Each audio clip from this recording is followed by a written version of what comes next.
The photograph sits in a plain aluminum frame at the Israeli Air Force Museum in Hatzerim. Black and white, grainy in the way military photography from 1983 always looks, like someone grabbed a camera as an afterthought. An F-15 Eagle on the tarmac, canopy open, ground crew standing around it in postures that read less like maintenance and more like disbelief. The right wing of the aircraft is gone, not damaged, not partially attached, gone from roughly 2 feet outboard of the fuselage. A ragged stump of metal and hydraulic lines where 32 square feet of lifting surface should be. Fuel pouring onto the concrete from severed lines. And the landing gear down, tires intact, the aircraft sitting there like it taxied in from a routine sortie. No aircraft in history should survive that. The engineering literature on the F-15 lists minimum controllable configurations, and missing an entire wing does not appear anywhere in those documents because no engineer at McDonnell Douglas ever modeled it. The airframe's flight control system assumes 2 wings. The trim authority calculations assume 2 wings.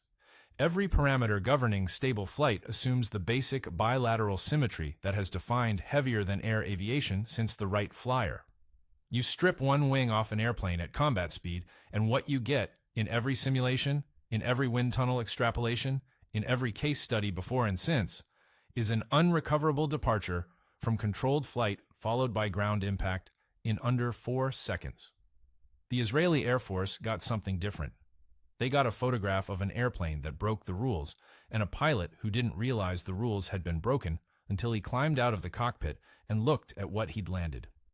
The story behind that photograph involves a mid-air collision at 400 knots, a split-second decision made on bad information, an afterburner descent through cloud cover that masked the full extent of the damage, and an arrested landing on a runway that almost wasn't long enough. It involves an aircraft that, by every known principle of aerodynamics, should have become a debris field scattered across the Negev desert. Most aviation channels won't touch this story because the physics don't make comfortable sense. It breaks the neat explanations people like to give about how airplanes work. So, this channel covers it. If you want more stories where the hardware does things the engineers said couldn't happen, a like and subscribe keep them coming. Drop a comment if you've seen that photograph before and wondered what actually happened, because the real sequence of events is stranger than the image suggests. The pilot's name is Zivi Nedivi. In 1983, he held the rank of captain in the Israeli Air Force, assigned to 106 Squadron at Tel Nof Airbase, flying the F-15 Baz, the 2-seat variant the Israelis designated for training and operational conversion flights. His weapons systems officer in the back seat that day, a student named Yehoar Gal, had logged fewer than 10 hours in type. They launched as part of a 4-ship formation tasked with simulating air combat against A-4 Skyhawks, playing the role of aggressors. Standard dissimilar air combat training. The kind of sortie flown hundreds of times a year by every Air Force operating 4th-generation fighters. The weather over the training area carried a broken cloud deck between 8,000 and 12,000 feet. Relevant because it meant portions of the engagement would occur in and out of visual conditions. Nedivi's formation entered the fight area at approximately 14,000 feet, speed building through 350 knots, nose tracking toward the Skyhawk section approaching from the southwest. What happened next took less than 1 second. The collision occurred at a merge point where Nedivi's F-15 and one of the A-4s passed in opposite directions with insufficient lateral separation. The A-4's wing struck the F-15's right wing at a point roughly 18 inches outboard of the wing root. The A-4 disintegrated. Its pilot ejected successfully. The timeline on that ejection sits somewhere between immediate and involuntary, and sources conflict on whether the seat fired automatically on airframe breakup or the pilot initiated. Either way, he survived. Nedivi's aircraft rolled violently to the right. The force of the impact sheared the right wing almost completely free of the fuselage, leaving only a stub that extended perhaps 27 inches from the aircraft's centerline. Fuel cells ruptured, hydraulic lines severed. The entire right wing separated and fell away into the cloud layer below. Nedivi felt the impact, felt the roll, and lit both afterburners. He did not know the wing had departed the aircraft. Why did Israel even have the F-15? The answer involves a decade of American hesitation and Israeli stubbornness that nearly prevented the sale entirely. When McDonnell Douglas rolled the first Eagle off the production line in 1972, the aircraft represented the most expensive single-seat fighter ever built. Congress balked at selling it to anyone. The Pentagon wanted every airframe for USAF squadrons still flying Vietnam-era F-4 Phantoms against projected Soviet threats in Central Europe. Israel submitted its request in 1974, fresh off the Yom Kippur War, and the initial response from the Defense Security Assistance Agency amounted to a polite suggestion that Tel Aviv consider more F-4s instead. The Israelis refused. They'd watched Egyptian MiG-21s and Syrian MiG-23s push their Phantom fleet to its limits over the Golan Heights. They needed air superiority, not the negotiated contested kind, but the absolute kind where enemy aircraft stopped flying. A retired USAF colonel who served as liaison to the Israeli procurement office later described the negotiations this way. "We told them the F-15 was more airplane than they needed. They told us we didn't understand their neighborhood." He added that Israeli test pilots who flew evaluation sorties at Edwards Air Force Base came back with performance notes that surprised McDonnell Douglas engineers.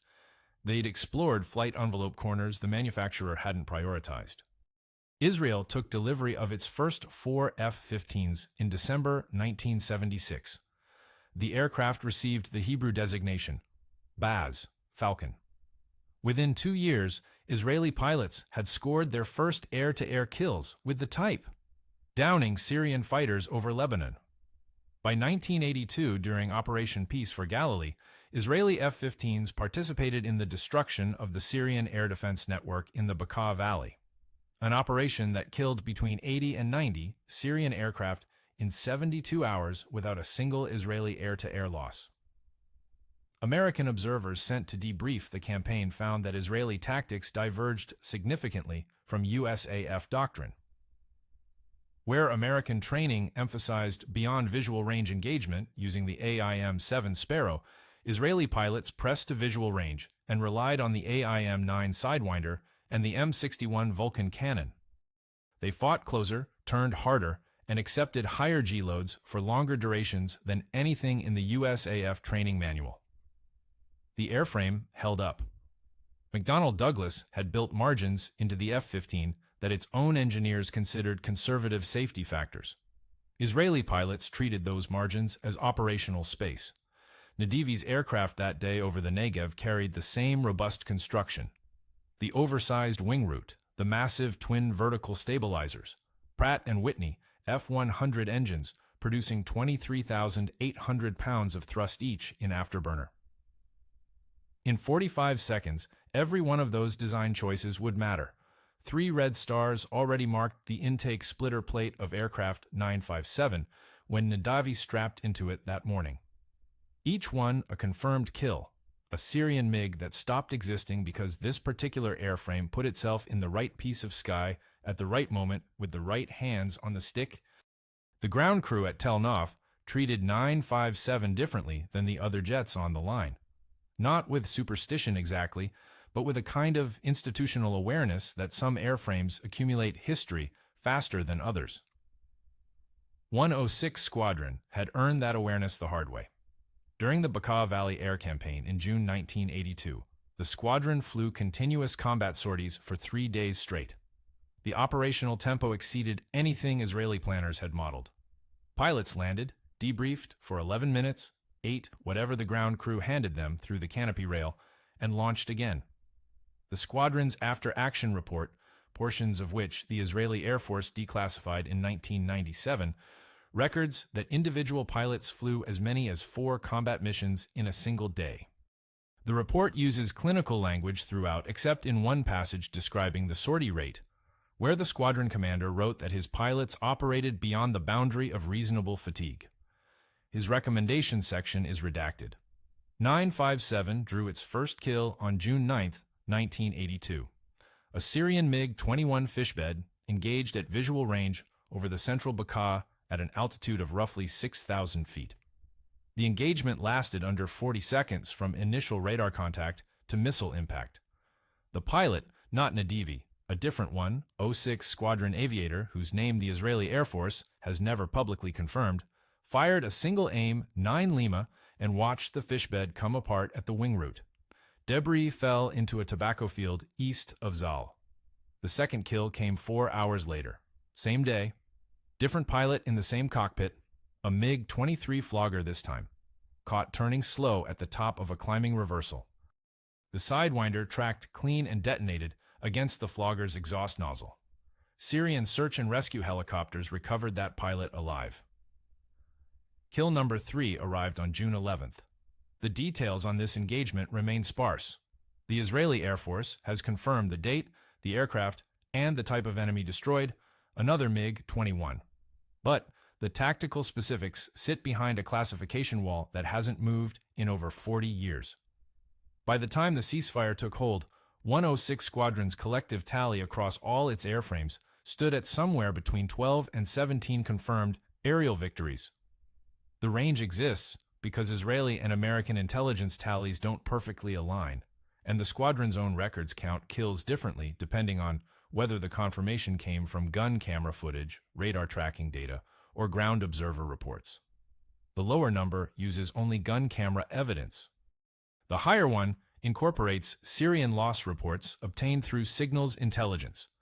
Either way, 106 Squadron emerged from Lebanon as the highest-scoring Israeli fighter unit of the campaign. Their reputation among other IAF squadrons took on an edge that mixed professional respect with something close to resentment. A pilot from 69 Squadron, the Hammers, also flying F-15s, later told an interviewer that 106's killboard made the rest of us look like we'd been flying cargo. He meant it as a compliment. Probably. 957 absorbed all of this history into its aluminum skin the way old warships absorb battle honors into their hull plates. The ground crew painted the kill stars with a precision that bordered on ceremonial. The aircraft's maintenance records from this period show consistently higher readiness rates than the squadron average, not because the jet required less work, but because the crew chiefs prioritized it. An aircraft with kills gets fixed first. That rule exists nowhere in writing, but every crew chief on the line follows it. Nedivi knew the aircraft's record when he signed for it that morning. Every pilot in the squadron did. Flying 957 carried an unspoken expectation. You brought it back in the condition you found it, or better. The student in the back seat, Yehoar Gal, likely felt the weight of that expectation differently. 10 hours in type. A training sortie against Skyhawks. The kind of flight designed to build confidence in young aviators, not test the structural limits of a proven killer.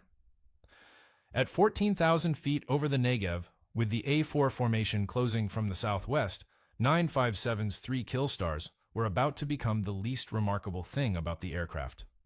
The fuel streaming from its severed right wing would write a different kind of history entirely. The kind no ground crew paints on an intake splitter. What kind of landscape swallows an entire fighter wing and offers no echo back? The Negev covers more than half of Israel's total land area. Roughly 4,700 square miles of rock, sand, dry riverbeds, and thermal columns that can flip a low-flying aircraft inverted without warning.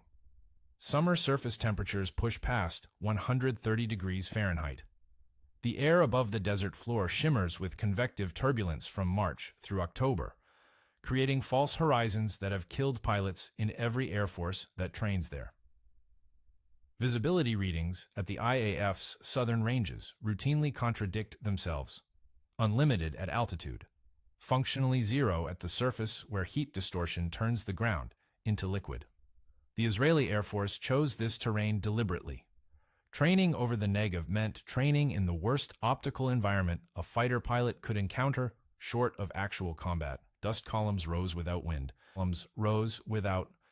Thermal gradients bent radar returns. The broken terrain, wadis cutting through limestone plateaus, crater formations near Mitzpe Ramon dropping 600 feet with no warning, created radar shadows that swallowed low-altitude targets whole. If you could track and engage over the Negev, you could do it anywhere on Earth. The desert sorted pilots quickly. By 1983, the IAF operated 4 primary air combat maneuvering ranges across the desert. The ranges sat far enough south that training accidents, and there had been several, occurred over empty ground rather than populated areas. The IAF preferred not to advertise why that geographic buffer mattered. Between 1978 and 1982, Israeli training accidents killed 7 pilots across all types. The number comes from a parliamentary inquiry published in 1985. The IAF's own internal figure for the same period remains classified, which suggests the parliamentary count may run low. Dissimilar air combat training, DACT, carried particular risk. 2 formations of unlike aircraft converging at combined closure rates exceeding 800 knots left margins for error measured in fractions of a second. The physics of a head-on merge at those speeds meant that a lateral offset of 15 feet separated a clean pass from a mid-air collision. 15 feet at 400 knots occupies roughly 25 milliseconds of flight time. You can't react in 25 milliseconds. You can only have been in the right place before those milliseconds started counting. The morning of May 1, 1983 broke clear above the cloud deck and hazy below it. Nedivi's 4-ship launched from Tel Nof and transited south toward the training area, 957, climbing through the broken clouds with Gal running through weapons system checks in the rear cockpit. Radio chatter from the Skyhawk aggressors confirmed they'd departed their base on schedule. The A-4s carried no live ordnance, training rounds only, smoke markers to simulate missile launches. Standard safety protocols required a minimum 500-foot lateral separation at each merge point, with a dedicated range safety officer monitoring from a ground station equipped with radar tracking. 500 feet of separation at combined speeds, approaching 800 knots. The desert below offered nothing soft to land on if those 500 feet collapsed. Nedivi pushed 957's nose toward the merge point with 3 kill stars on the intake, a student in the back seat, and roughly 90 seconds of normal flight remaining. 10:14 a.m. local time. The merge happened at 13,000 feet on a heading of 045-957, descending through a shallow left bank to set up the initial engagement pass. The A-4 formation, 2 Skyhawks flying a spread combat pair, approached from the southwest at approximately 420 knots. Nedivi held 460. Combined closure rate, 880 knots. Roughly 14 miles per minute of shared airspace disappearing between them. The range safety officer's radar showed both formations tracking within parameters. Lateral separation at the projected merge point looked clean, 600 feet, well outside the 500-foot minimum. What the radar couldn't show, and what no ground-based system in 1983 could resolve at that range, involved the vertical stack. The A-4 element lead had drifted high by approximately 200 feet during the final 30 seconds of the approach. Not a dangerous deviation under normal geometry. But Nedivi's descending left bank brought 957 down through the altitude block the Skyhawk now occupied. 600 feet of lateral clearance meant nothing when the vertical separation collapsed to 0. The A-4's right wing struck 957's right wing roughly 18 inches outboard of the wing fold line, the structural joint where the outer wing panel attached to the massive center section that gave the F-15 its distinctive broad-shouldered silhouette. The impact sheared the outer wing panel clean off. 17 feet of aluminum, fuel cells, control surfaces, and the right aileron departed the aircraft in a single piece. The fuel dump from the severed wing lines produced the vapor cloud that the chase aircraft photographed seconds later. Nedivi felt a violent roll to the right and a hammering vibration through the airframe. The debrief transcript records his description in flat language that strips the moment down to its mechanical bones. A huge bang. The aircraft rolled. I applied full opposite stick and it responded. I did not understand what had happened. The Skyhawk pilot fared worse. His aircraft entered an immediate uncontrolled tumble. He ejected within 4 seconds of impact. His chute opened over empty desert and he landed with a compressed vertebra and second-degree burns on both hands from the canopy fragmentation system. He survived. 957 kept flying. Nedivi held full left stick, felt the aircraft stabilize in a wings-level attitude at roughly 200 knots, and keyed the radio. Gal in the back seat had said nothing. The master caution panel lit up like a switchboard. Fuel pressure on the right side read 0. Jet fuel at altitude doesn't fall. It atomizes. The severed wing stump exposed 2 ruptured fuel lines and the shattered remains of the right wing integral fuel cell, a tank built into the wing structure itself holding roughly 1,300 pounds of JP-8 at the time of impact. At 13,000 feet, ambient air temperature sat around 5 degrees Fahrenheit. The fuel hit that cold air at 460 knots of relative wind and did what physics demanded. It turned into a dense white aerosol cloud that trailed behind 957 like a contrail from hell. The vapor wrapped around the right side of the fuselage, curled over the horizontal stabilizer, and completely obscured the wing stump from any viewing angle available to either cockpit. Neither Nedivi nor Gal could see it. The F-15 Baz, the Israeli designation, meaning Falcon, placed its crew in a tandem cockpit well forward of the wing route. The pilot's sightline to the right wing required craning hard right and looking aft past the intake ramp, a maneuver that demanded taking eyes completely off the instrument panel during a moment when the instrument panel screamed for attention. Nedivi didn't attempt it. He had full left stick deflection, a dead right fuel system, and an aircraft that responded to control inputs in ways he couldn't reconcile with any failure mode he'd trained for. Every instinct pointed toward a massive bird strike or a compressor stall in the right engine. The engine instruments disagreed.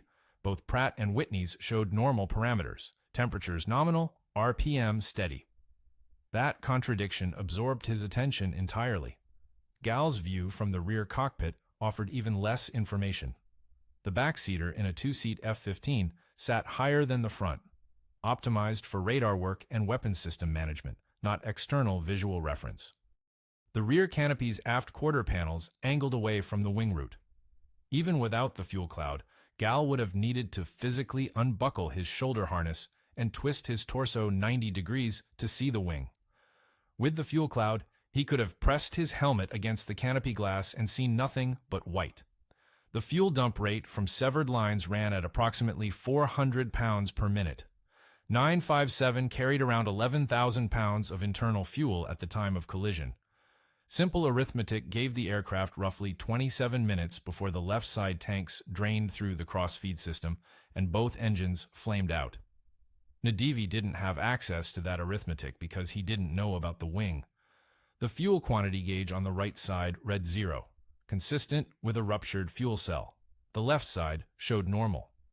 Cross-feed valves had automatically closed when the right side depressurized, which actually saved the remaining fuel from dumping overboard through the severed lines.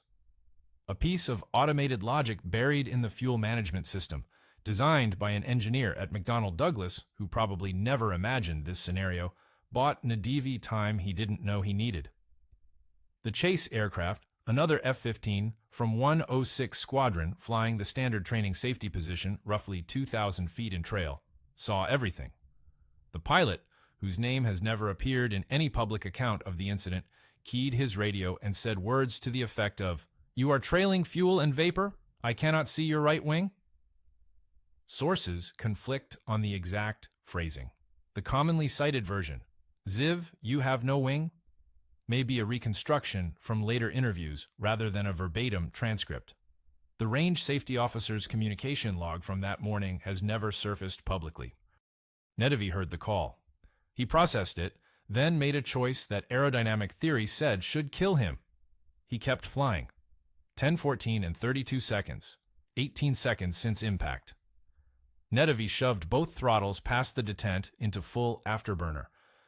The Pratt & Whitney F-100s responded with a sound that Gal later described as 2 freight trains igniting inside a tin can. A deep, concussive thump followed by a sustained roar that vibrated the instrument panel so hard the standby altimeter needle blurred. 47,600 pounds of combined thrust slammed them both into their seatbacks. The airspeed indicator, which had bled down to 190 knots during the post-impact deceleration, began climbing. 200, 220, 240. The aircraft should have departed controlled flight and killed them both. A conventional fighter aircraft generates lift through its wings. Remove half the wing surface area, and you remove roughly half the lift on one side, creating an asymmetric rolling moment so severe that no amount of opposite stick deflection can counteract it. The aircraft rolls, the nose drops, the roll accelerates into a spin. And at 13,000 feet, the crew has maybe 8 seconds to recognize the spin, fail to recover from it, and reach for the ejection handles. Standard aerodynamic theory gives a one-winged fighter the flight characteristics of a thrown brick. The F-15 isn't a conventional fighter. McDonnell Douglas built the Eagle around a fuselage so wide, so flat-bottomed, and so aggressively shaped that the body itself produces nearly 40% of the aircraft's total lift at high angles of attack. The wing-body blending, where the fuselage transitions into the wing root through a smooth, curved fairing rather than a sharp junction, created an aerodynamic surface that extended far inboard of where the wing technically began. The engine intake ramps, each one a flat rectangular surface roughly 6 feet wide, acted as additional lifting surfaces. The twin vertical stabilizers, canted outward at 15 degrees, contributed lateral stability that partially compensated for the lost aileron authority on the right side.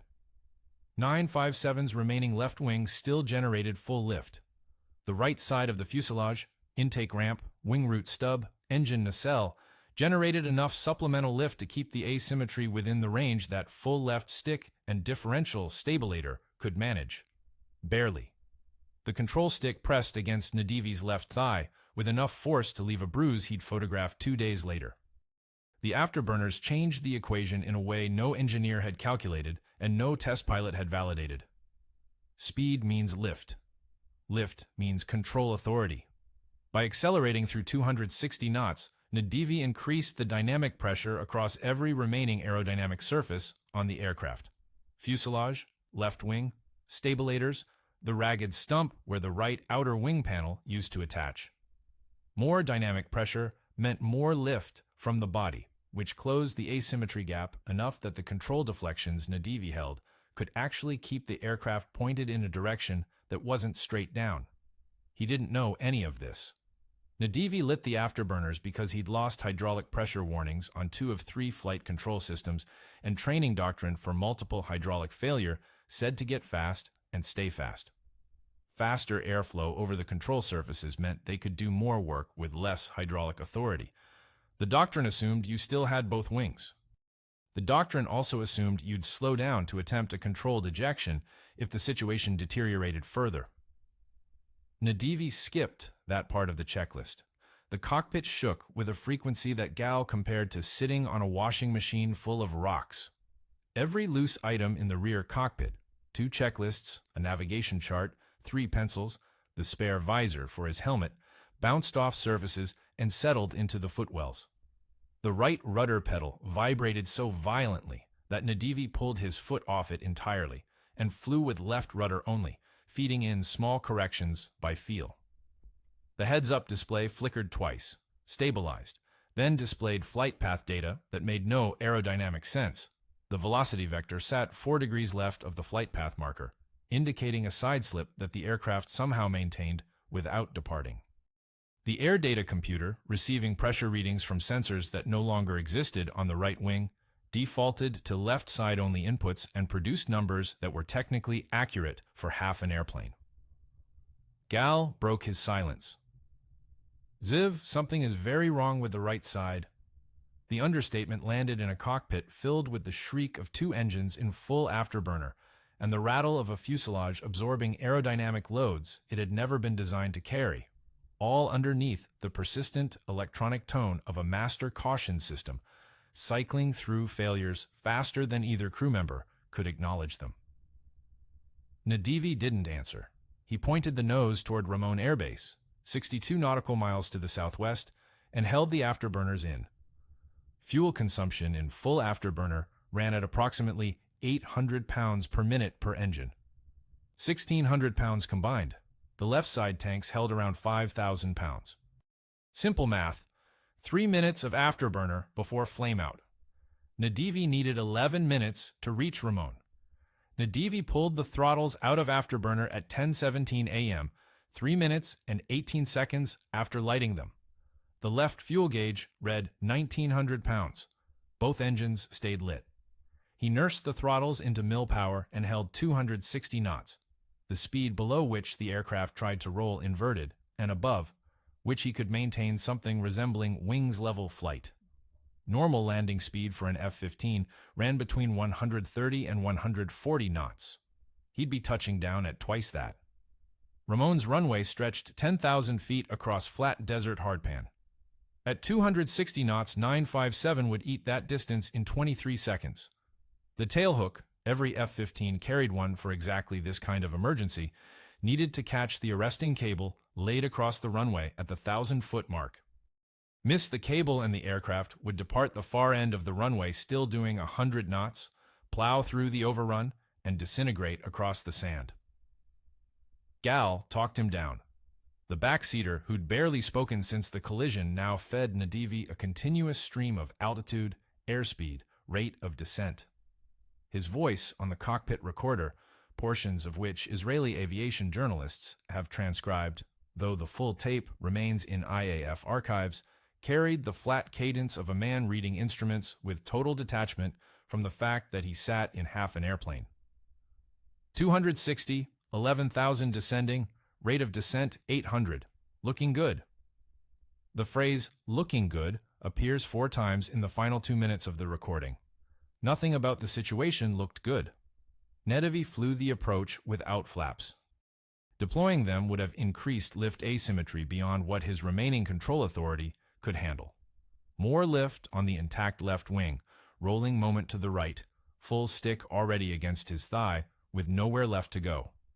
No flaps meant no slow-speed controllability, which meant 260 knots all the way to the concrete.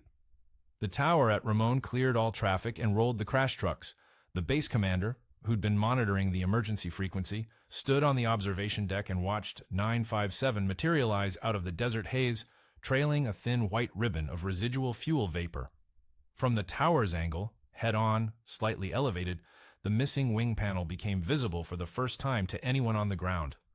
The tower controller said nothing on frequency. Whether that was professionalism or shock, no one in the tower could say afterward. Gal called 500 feet, 400, 300.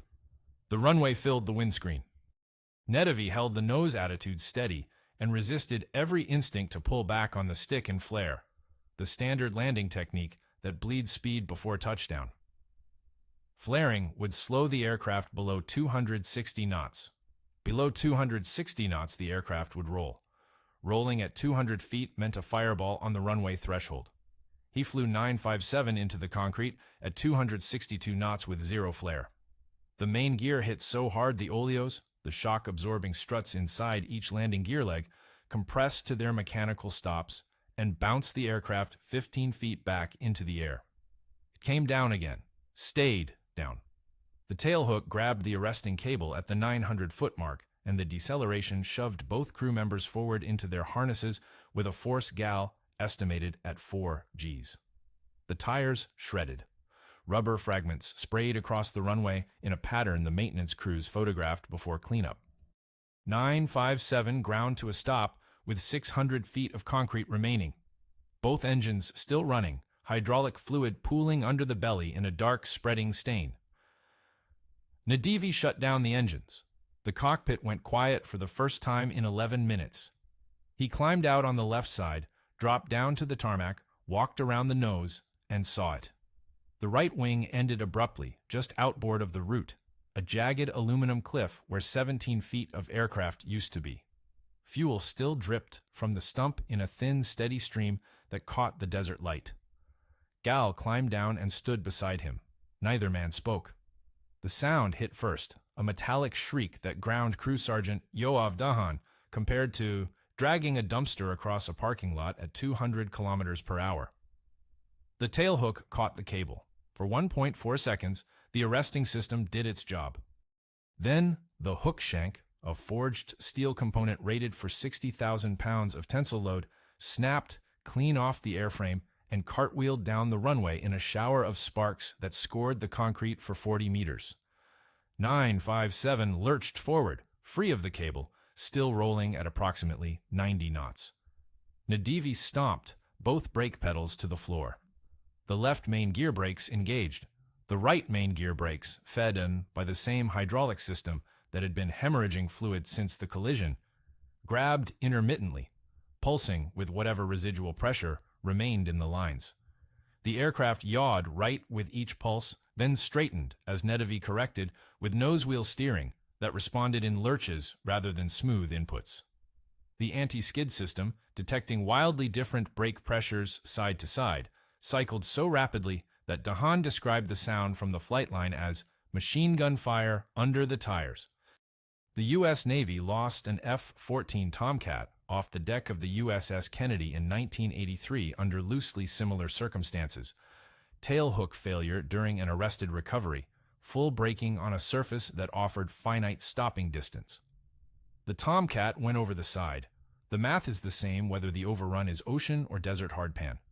Ramon's runway offered no ocean, no barricade net, no soft ground beyond the overrun, just packed sand and rocks at highway speed. 957's ground speed bled through 70 knots, 50. The brake system screamed.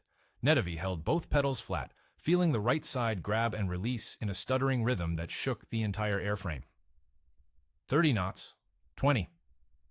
The end of the runway filled his forward view, a painted chevron marking the threshold, then nothing but brown desert stretching to the horizon. The aircraft stopped. Dahan paced the distance from the nose gear to the runway's end that afternoon. 6 meters. 19 feet and 8 inches. He wrote it in the maintenance log in blue ink, underlined it twice, and told an interviewer in 2004, "I measured it 3 times because I did not believe my own tape measure." The brake assemblies on both main gear had fused into solid masses of metal and carbon. The discs welded together by friction heat that exceeded 1400 degrees Fahrenheit. Maintenance pulled both assemblies as single units. They couldn't separate the rotors from the stators. The entire brake stack on the right side went to McDonnell Douglas for metallurgical analysis. The report, if it exists, has never appeared in public documentation. 6 meters. The length of a mid-size sedan and a half. Would he have pulled the handle?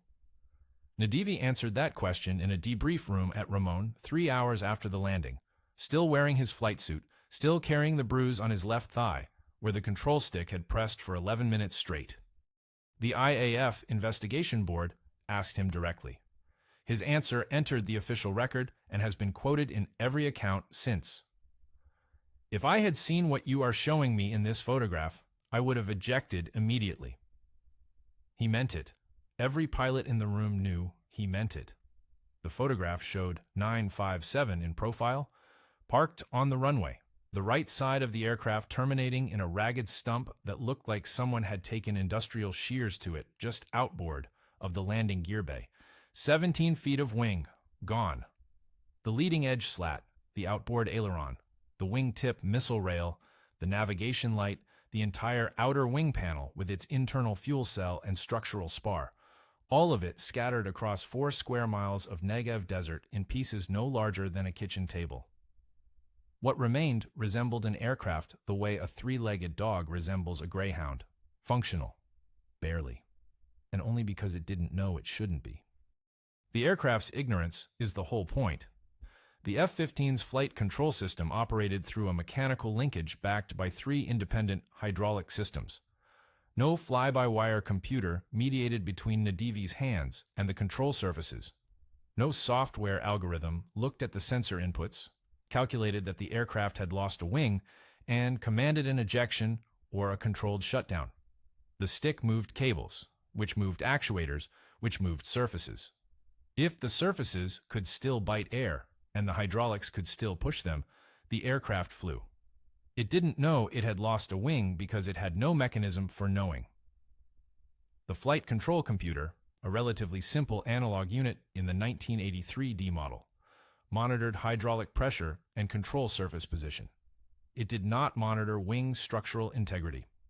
Nobody at McDonnell Douglas had imagined a scenario in which wing structural integrity needed monitoring, because no aircraft missing half a wing should remain airborne long enough for the computer to register a complaint. American overengineering saved Nedivi and Gal. Doctrine didn't, and neither did training or skill, though Nedivi possessed skill in abundance.